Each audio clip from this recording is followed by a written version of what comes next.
আমি বললে যে মেয়রের কাছে দিতে হবে। আর আমি ব্যক্তিগতভাবে রাজুকের হিসেবে বলি, আসলে এই ইগো কারো থাকা উচিত না যে আমি রাজুক বড় না সিটি কর্পোরেশন বড় নাকি অমুক ডিপার্টমেন্ট বড়, ওয়াসা বড়, পিডিপি বড়।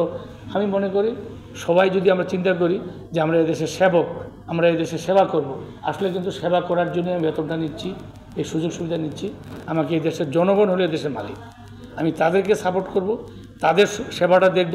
তাহলে আচ্ছা, আমি একটা কথা বলি যে আমরা ইগো দেখাই যে আমি কে বড় হচ্ছে।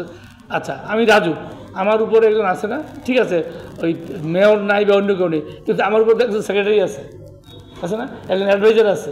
তাহলে আমার উপরে কিন্তু আছে, সেটা যদি মেয়র হয়, হোয়াট ইজ দ্য প্রবলেম? সেটা যদি অন্য কেউ হয়, হোয়াট ইজ দ্য প্রবলেম?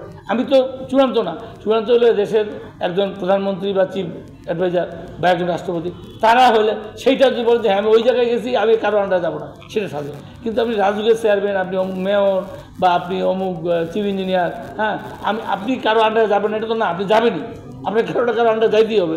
তো হোয়াই নট আমরা যদি একত্রিত হয়ে একটা সিটি গভর্নমেন্ট হয় বা যে কোনো এক কথা হলো, আমি একটা আমার কোনো স্পেসিফিক প্রস্তাব নেই, বাট আমার কথা হলো একটা এই ঢাকা শহরের উন্নয়নের জন্য যতগুলো সংস্থা আছে সবাইকে একটা আমরার নিচে নিয়ে যদি আমরা প্রপার প্ল্যানিং করতে পারি এবং সেই প্ল্যান যদি আমরা বাস্তবায়ন করতে পারি, তবেই আজকের এই সমস্যার সমাধান বলে আমি দৃঢ়ভাবে বিশ্বাস করি।